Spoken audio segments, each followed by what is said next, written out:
ataupun dihayal ramai. Nah, dakwah adalah suatu ajakan dan seruan yang dapat kita sampaikan dengan ajaran yang baik, yang mana yang berlandaskan Al-Quran dan hadis yang pernah diajarkan oleh Rasulullah SAW. Dapat digabungkan. Retorika dakwah adalah suatu seni berbicara kita dan keterampilan kita dalam berbicara untuk menyampaikan dakwah kita kepada mad'u ataupun kepada masyarakat umum untuk mencapainya dengan mudah dan dapat diterima oleh masyarakat umum sekalian. Nah, demikian secara singkat materi tentang retorika dakwah yang dapat saya sampaikan. Saya akhiri dengan salam. Assalamualaikum warahmatullahi wabarakatuh. Innal hamdalillah nahmaduhu wa nasta'inuhu wa nastaghfiruhu min shururi anfusina wa min sayyi'ati a'malina. Man yahdihillahu fala mudilla lahu wa man yudlilhu fala hadiya lahu. أشهد أن لا إله إلا الله وحده لا شريك له وأشهد أن سيدنا محمدا عبده ورسوله. اللهم صل على سيدنا محمد وعلى آله وصحبه أجمعين. أما بعد، قال الله تعالى في كتابه الكريم: أعوذ بالله من الشيطان الرجيم. بسم الله الرحمن الرحيم. يا أيها الذين آمنوا اتقوا الله حق تقاته ولا تموتن إلا وأنتم مسلمون.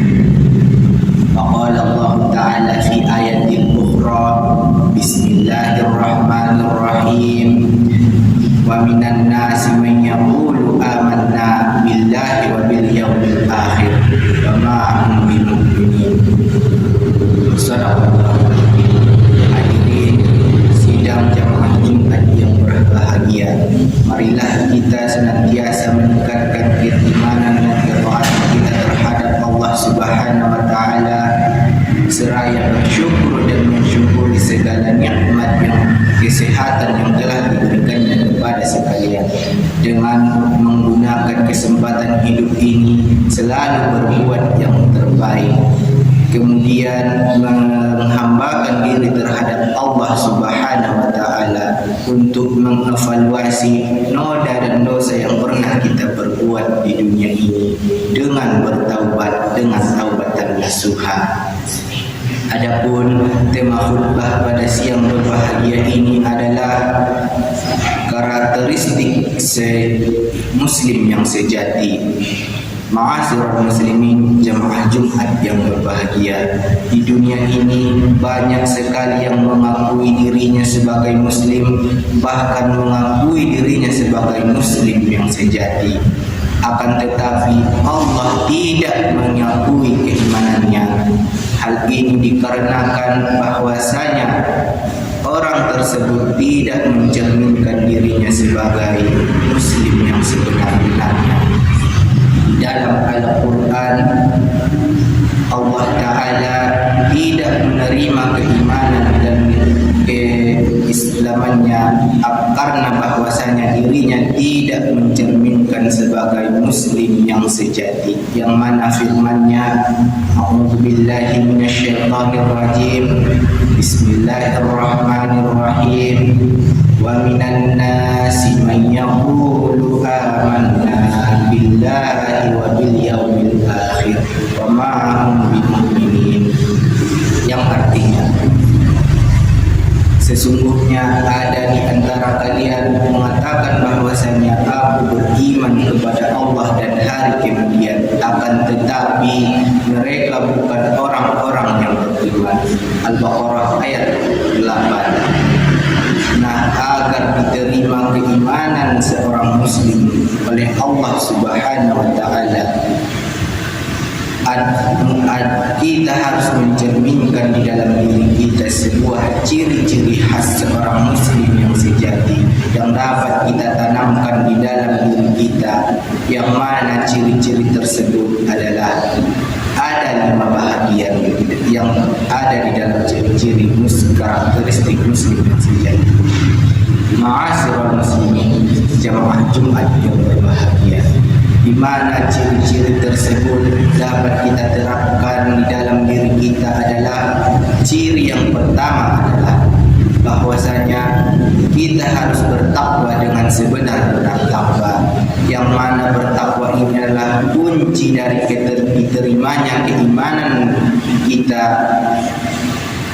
sebagai muslim dan dapat kita terapkan di diri kita. Dan juga firman Allah Ta'ala, A'udzu billahi minasyaitonir rajim, Bismillahirrahmanirrahim, Ya ayyuhalladzina amanu taqullaha haqqa tuqatih wa la tamutunna illa wa antum muslimun. Yang artinya, wahai orang-orang yang beriman, bertakwalah kalian dengan sebenar-benar takwa, dan janganlah kalian mati karena hanya beragama Islam. Nah, marilah kita bertakwa dengan sebenar-benar takwa jika kita ingin mencapai sebagai diri kita ini adalah mempunyai ciri seorang muslim yang sejati, agar kita bisa nantinya tidak hanya untuk mendapatkan pujian dari orang lain, tetapi kita memang benar-benar bertakwa dengan sebenar takwa. Adapun ciri yang kedua adalah kita harus masuk secara kafah ke dalam keimanan kita dan keislaman, yang mana secara kafah ini adalah kita menyeluruh total masuk ke dalamnya, tidak ragu-ragu ataupun tidak hanya keseluruhan ataupun hanya dari gengsi kita, akan tetapi kita memang betul masuk karena dari isi hati kita yang paling dalam. Nah, maka itu adalah ciri yang kedua, adalah kita harus masuk secara kafah ataupun total dan menyeluruh.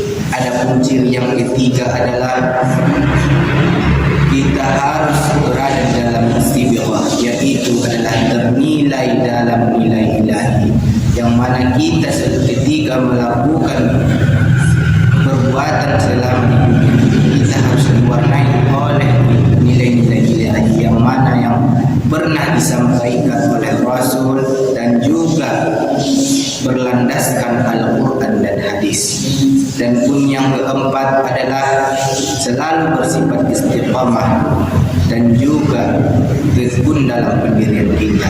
Kita harus bisa menjadikan diri kita ini adalah istiqamah, agar kita tidak bisa dirayu oleh orang-orang di sekitaran kita untuk berbuat yang maksiat, akan tetapi kita istiqamah untuk menuju sebagai muslim yang sejati. Adapun ciri yang kelima ataupun yang terakhir adalah kita harus bisa bersifat tawazun, yang mana tawazun ini adalah untuk mencapai diri kita adalah tidak hanya mementingkan duniawi kita, akan tetapi juga dengan ukhrawi kita. Nah, agar kita tidak terlena dengan duniawi ini, kita harus bersifat